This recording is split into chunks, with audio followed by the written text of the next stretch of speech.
best friend haibsi karino mipum khutimak magi tinaba magi yamna luna chetna thajaba marup amamdi soidana leiramgani adubu maraksida khwaidigi top mayamga manadaba haibadi mayamdagi hena nangidama khanbiba nangidama chanaba marup haibadudi pak phangba ngamdabra haidunadi khalli best friend singi marakta luna ningjaba luna tinajabagi magun mahau haibase matam sigi nuksinariba nupa nupi khangnabagi magun nagara phe hajinba ngamba natte adubu matangna matamna magi thabakna sinphamna yadaduna marup mapija kaya lapna kiba kaina kiba ngaktani adubu kanaguma marup kharadi kanaguma marup amana hairama wabu yamna chetna thajaduna ngasi phawa ngai kiba ngasi phawa man hairama wahi kayabu thamoida chetna khangna thamba marup kaya yaukidabadi natte ehak paisa phana pairabasu lanthum phana leirabasu marup leitraba aidi chekla oina masa yaudaba chekla gumani haibada haiman bathoglo marup haibasidi punsigi kariguma thodok kharada tana thana ba yadabani marup leibana ngasi aina chawthokjabani marup ki matengdagi ngasi aina thabak kya mai pa pangamjabani marup haibase matam khutimakta aigidi ani suba imai pani ngasi aina semjariba ngasi aina lijariba warisi YouTube ki marup khutimakta aina dedicate tawjari wari ase soi kiba kaya yaurabasu ngakpigani matam nadi asum haukido rosanna madi tomagi friendship ki waribu aina mikup kharadan nishinjabani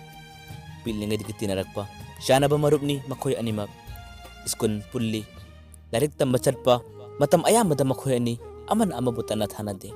chakjaba matam dasu makhoi ani aman amabu kauna duna ngaina duna sanai laikai asida makhoi ani na tinariba marup ki relation mipum khudimana kalaknai mipum khudimana sonai numidangi tumma matam khaktani makhoi ani na pundaba haibabu nongalakpadagi numit taba phawba makhoi ani gi yamaluna tinabagi marina laikai pumba makhoi ani gi friendship pu kalaknabani nusinungwangi wakhanna makhoi ani da karimta changmangamde makhoi ani gi yamna tinaba amana amabu thabak ama chatpada horamdaba matamda saunaba yamna kalakningaini yamna tamjaningaini pisak pikna asum layu haibadi yadabanina makhoi animak chawrakle class 10 12 phawa loirabani hojikti masa gi tungi career gi damakta tonganna mahaising tamba hunarakle rosandi pesa paiba macha masunina mahaki damak mama mapana afaba skuna tamhanningi afaba tungi career amagi damak semaningi adubu tombadi pesa paidaba lairaba machani adu warabasu lairaba ina khunba haiba thaktudi makhoi anida khaina khide amana amabu respect leina yamna nuksi chana na runa rakhibani matamna sum horakpana ngasidi roshan foreign country da medical tamba thanaba mama mapana thorang tawbikre adubu tombadi manipur da sum larik makha tam thaduna lehawi yamna luna tinaba marup ani gi kainaram dai mikupni makhoi ani sahi tarukni amukhana unaroidaba hana mamangda makhoi ani kyarak pulingegi matamdadi makhoi ani nongmata phawba rupi angangi wari khaksana kiblaite yamna respect leina loina rakpani adubu ngasidi rosana charamdai gi mikupta tombada wafum khara kangthoklam rosana hairami marup nahakna manipur da leiba matamda nahak aina halaktri phawba nahak luhong biramganu ko hayeng aina halakko matamda nahanga luhongmado ai tasengni yawning ngasi aina loina ribati nariba marupsing hayeng aina thorakko matamdadi makhoi loina mayum palamlani nahak luhong matangdi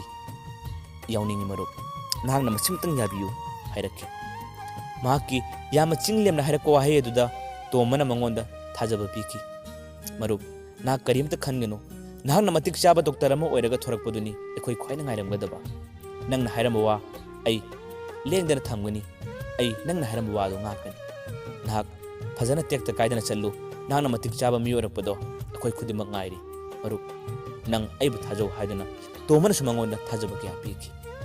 rosanna manipur thadoktuna chakhra matung tomba tha amani phawbadi mapang yaudrba chekla amagum masada hainadaba nungaitaba kaya tatana phawrami adubu marupna hairamba wahising mak ngak habagi asada maksu maki mayumda leirabasu larik kanna honaduna mak larik makhatam thaki rosanna mapalamda leikhrabasu makhoi ani phonda ngahak leita wari sanai ngahak leita paw phonai amana amagi awa nungai share kya tawnai sahi amarom makhoi ani amana amagi wari sanaduna kayada noknaduna kayada nungaina leminaramba adubu sahi ani pharakpa matamdadi Roshan Tomada amukhana phone tawrakidre mahaki number da Tomana phone gyarak tawrabasu mangonda line phangkidre Roshan gi number sinkhrebra natraga mahak yamna kanna larik paduna laikhrabra asum hawkhibana Roshan gi Tomaga wari sanaraktaba paw phonaraktaba sahi ahum hejilaklabani Tomana kyara khanna magi number da marakta line kyara lowbani adubu amukhana line phangbudi laikidre Roshan kari tawkhrabano larik kanna paduna mahak phone phawa paiba yakidrabra asom da suamo Roshan gi mama mapadi imphanda lam leiduna yum amuk saduna leiba horakle Roshan gi mama pasu makhoi gi khunda leirambadugi imphanda hojikti makhoi gi machina punna hongatuna laikre Roshan hayang thorok matamda khungang asida lakhigadra laaroidra tombada tatana chamamnaba kya horakki mahakna marakta tholakpa taragasu aigi lamsida lakhigadra laaroidra aduga Roshan aingonda phone tawraktribasina kari leirabano tombada tatana wahang chamani hanakliba matam kaya hawkhre matam kaya loikhre ngasidi sahi tare nipanu phajinkre Roshan di amukhanna tombagi manakta lakhidre Roshan Manipurda thorakhabra natraga mahak India gi manung amada thabak pudana laikhabra natraga mapalamda sum leiribra haiba tombada paukhang takhidre adubu asomdadi Roshan di Manipurda thorakladuna mahakti imphanda laikhrabani mahakna tombagi khungangda lakhidabani